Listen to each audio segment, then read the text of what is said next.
नमस्कार दर्शकों। इन दिनों पूरी दिल्ली में अवैध झुग्गी झोपड़ियों को ध्वस्त किया जा रहा है। पीले पंजे का शिकार इस समय हर वो गरीब हो रहा है जिसने कभी सोचा नहीं था कि हमने बीजेपी को वोट इसलिए दिया था क्योंकि उन्होंने ये कहा था जहां झुग्गी वहीं मकान। लेकिन शायद ऐसा नहीं हो रहा। अगर देखा जाए तो कई जगह सरकार सही है, क्योंकि कुछ जगह जो नाले के ऊपर निर्माण हुए हैं या किसी रेलवे की जमीन पर निर्माण हुआ है, वहां पर काफी समस्याएं पिछले कई सालों से देखने को मिल रही है, जिसकी वजह से वहां पर रहने वालों की ये झुग्गियां ध्वस्त की गई है।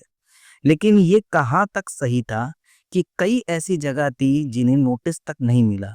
रातों रात कहें या पूरा दिन में उनकी झुग्गियों का सफाया कर दिया। वो लोग अपनी जिंदगी भर का वो कीमती सामान, चाहे उन्होंने कैसे भी बनाया हो, छोड़कर सड़क पर कहाँ जाएंगे। हर उस तरफ जहां झुग्गी झोपड़ियां ध्वस्त की जा रही है, सिर्फ रोने की उनकी तस्वीरें सामने आ रही है।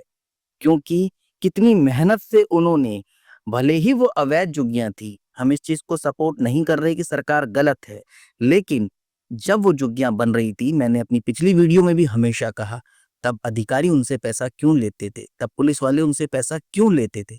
अब आखिर ये लोग कहाँ जाएं। दर्शकों, आप यकीन माने ऐसी ऐसी तस्वीरें आप लगातार देख रहे होंगे ना इस समय दिल्ली की, कि आपको खुद रोना आ जाएगा। कई लोग कमेंट के माध्यम से तो ये बता रहे हैं कि ये कार्रवाई सही है। इन लोगों के लिए लोग सोच रहे हैं कि नहीं, इनको हटाना चाहिए, इनको ऐसा करना चाहिए। लेकिन आप खुद सोचिए, 40-50 साल से कई ऐसी जगह है जहां पर ये लोग रह रहे हैं, बिना पुनर्वास के कैसे हटाएं। और जहां इनका पुनर्वास किया भी गया है, अभी कुछ ही लोगों को जो मकान मिले हैं, आप वहां की दुर्दशा तो देख कर आइए कि क्या है। वहां के लोग कह रहे हैं कि हमें दोबारा झुग्गी ही दे दो, हम खुद बना लेंगे, कोई टेंशन नहीं, पर हमें उस जगह पर रहने दो, हम इधर नहीं रहेंगे। वहां की सुख सुविधाएं देखकर तो आई है, सारी तरफ गंदगी, पानी नहीं है वहां पर, किस तरीके की व्यवस्था है। इसी प्रकार दर्शकों, कल आप सभी ने देखा होगा कि कैसे मद्रासी कैंप की 300 झुग्गियां ध्वस्त कर दी। पीले पंजे का शिकार उनके आशियाने हो गए। वो गरीब लोग तड़पते रहे, बिलखते रहे, रोते रहे, लेकिन बुलडोजर कहाँ किसी की सुनने वाला। ये सरकार भी कहाँ किसी की सुनेगी। भले ही रेखा गुप्ता जी ने कह दिया है कि हम किसी की झुग्गी झोपड़ियां नहीं तोड़ रहे, पर मेरे को ये बात समझ में नहीं आ रही, फिर ये हो क्या रहा है। अभी मद्रासी कैंप जो दिल्ली के जंगपुरा में है, वहां की हालत देखी। वो खुद बता रहे हैं कि हम 50-60 साल से भी ज्यादा यहाँ रह रहे हैं। निजामुद्दीन रेलवे स्टेशन से चंद कदम की दूरी पर मद्रासी बस्ती में शाम तक शांति से चली कार्रवाई में 600 से अधिक पक्के मकानों को ढा दिया गया। जी हाँ, आप उन्हें झुग्गी कहें या मकान कहें, क्योंकि ये बेचारों ने बड़ी मेहनत से वो बनाए थे। उन्हें ये नहीं पता था कि उनके साथ ऐसा होगा। उन्होंने तो बीजेपी पे विश्वास किया था, रेखा गुप्ता जी पे विश्वास किया था, लेकिन अब सब आपके सामने है। कोई सुनवाई नहीं हो रही है। कहाँ जाएं ये लोग। अब तो 4 इंजन की सरकार है, फिर भी ये हाल है। बारापुला के नीचे से जा रहे नाले की जमीन पर अवैध रूप से बसी मद्रासी बस्ती कॉलोनी में चीख पुकार की आवाज चारों तरफ आप देख सकते हैं। रविवार सुबह करीब 7 बजे पीडब्ल्यूडी के अधिकारी कई थानों की पुलिस और अर्धसैनिक बलों के साथ 3 जेसीबी मशीनें लेकर वहां पहुंचे। इन सभी को देखकर कॉलोनी में भगदड़ मच गई। कुछ लोगों ने एक्शन का हल्का सा विरोध भी किया, मगर पुलिस ने स्थिति बिगड़ने नहीं दी। ढाए गए ज्यादातर मकान 2 से 3 मंजिला थे। इन मकानों में मालिक के अलावा कई परिवार किराए पर रह रहे थे। लगभग सभी परिवार दक्षिण भारतीय थे। इनमें रहने वाली ज्यादातर महिलाएं साउथ एक्सटेंशन, जंगपुरा और निजामुद्दीन आदि कॉलोनियों के घरों में काम करती है, यानी कि झाड़ू पोछा, कोई खाना बनाने का। अब आप सोच सकते हैं, आदमी घरेलू नौकर और प्राइवेट सिक्योरिटी गार्ड हैं। इसके अलावा वहां पर सभी छोटा मोटा काम करते हैं। यहाँ रह रहे ज्यादातर लोगों की दलील थी कि वह 50 साल से यहाँ रह रहे हैं। उनके माता पिता यहाँ आए थे। काफी लोगों का दावा है कि यहीं वो पैदा भी हुए। लोगों ने बताया कि बस्ती गिराए जाने के बारे में उन्हें मालूम था। पीडब्ल्यूडी ने कुछ घरों को नोटिस भी दिया था, हालांकि सभी घरों को नोटिस नहीं मिला था। लोगों का कहना है कि अब उनका कोई ठिकाना नहीं है। उनकी बस्ती के साथ जुड़ी कॉलोनी में एक कमरे का किराया 12 से 15 हजार रुपए, जबकि ये कुछ दिन पहले तक मात्र 6 से 8 हजार रुपए था। आरोप है कि वह बस्ती भी नाले की जमीन पर ही बसी है, मगर उसके खिलाफ कोई एक्शन नहीं हो रहा। प्रभावित लोगों ने बताया कि 170 लोगों को शनिवार को सरकारी अधिकारियों ने नरेला पहुंचाया था। उन्हें वहां फ्लैट मिले। ये सुविधा हमें क्यों नहीं दी गई। हम भी 40 साल से यहाँ रह रहे हैं, हमें भी इसका फायदा मिलना चाहिए। दर्शकों, बिल्कुल ये बात सही है, कई लोगों को फ्लैट मिल रहे हैं, कई लोगों को नहीं मिल रहे। कई लोग आप देख रहे होंगे ना कि हाँ, झुग्गी झोपड़ियाँ ध्वस्त की जा रही है, लेकिन इनका पुनर्वास हो रहा है। आप पूरी तरीके से खबर को देखिए, सुनिए, जानिए कि पूरी तरीके से नहीं हो रहा। कुछ ऐसे लोग हैं, अभी कुछ दिन पहले एक माँ की ऐसी तस्वीर देखने को सामने आई थी, बेचारी की झुग्गी-झोपड़ी मतलब पूरी तरीके से ध्वस्त। वो सड़क पर अपने 2 बच्चों को लेकर एक गत्ते से सिर्फ़ उनको हवा कर रही थी। उन छोटे-छोटे बच्चों को थोड़ी पता कि हमारे साथ क्या हो गया, वो तो बेचारे सो रहे थे और माँ उन्हें पता भी नहीं लगने दे रही थी, उनको हवा कर रही थी।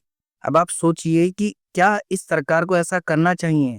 ठीक है, नालों की साफ-सफाई ज़रूरी है। पिछली कई सरकारों ने इन नालों की देख-रेख नहीं करी, इसलिए दिल्ली में हमेशा मानसून आता है तो बाढ़ जैसे हालात हो जाते हैं।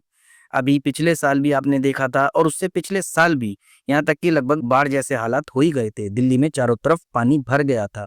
ये आपने देखा था, अधिकारी, सरकार सही कर रहे हैं नालों की सफाई, लेकिन आप सोचिए तो इन मासूमों की क्या गलती है? चलिए आप किसी इंसान को कह सकते हैं, वयस्क नागरिक को कह सकते हैं, लेकिन इन छोटे बच्चों को जो वहाँ पढ़ रहे हैं, कोई कोर्स कर रहे हैं या कुछ भी छोटा-मोटा काम कर रहे हैं, उनकी क्या गलती है? आप बताएँ ना, अगर ये लोग नरेला में शिफ्ट हो जाते हैं, इन लोग का काम-काज सब यहीं है, आने-जाने में कितना किराया लगेगा? उनके बच्चे किधर स्कूल जाएँगे? स्कूलों में एडमिशन मिलना आज की डेट में आपको पता है किस तरीके से है। इनकी कमाई इतना नहीं है जितना कि मकान मालिक इनसे किराया ले लेगा, अगर ये यहीं कहीं अपना मकान ढूँढते भी हैं तो। सोचिए कैसे गुज़र-बसर करेंगे? पब्लिक से ही सरकार बनती है, सरकार से पब्लिक नहीं बनती। तो इस सरकार ने ऐसा क्यों करा? यहाँ तक कि कई पब्लिक ऐसा कह रही है कि बीजेपी सरकार जो 27 साल बाद आई है, उन्होंने 27 साल का पूरा हिसाब-किताब वसूल कर दिया। क्या ये बात सच है कि जो लोग कह रहे हैं कि बीजेपी, कांग्रेस और आम आदमी पार्टी के इन झुग्गी-झोपड़ी वाले, इन गरीब वोटर्स को सफाया कर रही है? क्यों? क्योंकि उन्हें पता है कि केजरीवाल हो या कांग्रेस, ये ज़्यादातर सपोर्टर उनके ही हैं। लेकिन आप सोचें कि बीजेपी सरकार, रेखा गुप्ता जी को सोचें कि उन्होंने जो वादे किए थे, इन दिल्ली वालों ने अपने लिए कुछ बेहतर जीवन सोचने के लिए आपको वोट दिया। केजरीवाल जी से भी परेशान होके, कांग्रेस से तो परेशान होकर केजरीवाल को लाए, केजरीवाल जी से परेशान होकर आपको लाए। आप कम से कम इनका कुछ तो व्यवस्था पहले करें। अब उनके आँसुओं की कीमत तो जानिए, उन छोटे बच्चों को तो समझें, जिन बेचारों को पता नहीं है, खाना मिल रहा है, नहीं मिल रहा। बेचारे लोग जो अपना सामान इधर से उधर कर रहे हैं, कहाँ वो बच्चों को कैसे खाना देंगे, कहाँ बनाएँगे, उनके पास पैसा तक नहीं है। ऐसे-ऐसे लोग हैं जो एक दिन में मात्र 200-300 रुपए कमा रहे हैं। अब उस 200-300 में वो बच्चे चलाएँ, किराए पे जाके कमरा ढूँढे, क्या करे? दर्शकों, मैं चाहता हूँ आप ज़्यादा से ज़्यादा इस वीडियो को शेयर करें ताकि ये सरकार कुछ सोचे और इस तरीके की कार्रवाई पर रोक लगा दे। ऐसा नहीं है कि हमारे पास टेक्नोलॉजी नहीं है कि हम नालों की सफाई नहीं कर सकते। हाँ, थोड़ी-थोड़ी जहाँ पर ये खुद भी लोग कह रहे हैं कि आप हमें थोड़ा बताएँ कि हम वहाँ से हट जाएँगे, आप नाले की सफाई कर सकते हैं। लेकिन पूरी तरीके से तो ध्वस्त किसी को ना कीजिए ना। आप उनकी मजबूरियों को समझें। मैं नहीं कह रहा कि सरकार की कार्रवाई गलत है, लेकिन ये लोग इंसान हैं, इनके साथ जानवरों वाला व्यवहार मत कीजिए। कोई इनकी सुन नहीं रहा। कई लोगों को तो ऐसा देखने को मिल रहा है कि किसी के पास नोटिस तक नहीं है। बेचारों के आँखों में आँसू है, पूरे-पूरे दिन से ना खुद खाना खाया, ना अपने बच्चों को खाना खिलाया। बस यही सोच रहे हैं आखिर हम जाएँगे तो कहाँ जाएँगे? कई जगह तो महिलाओं के मन से सिवाय बददुआ के कुछ नहीं निकल रही। उन लोगों ने बेहतर भविष्य सोचा था बीजेपी सरकार के साथ। बाकी आपको जो कहना है कमेंट के माध्यम से बताएँ।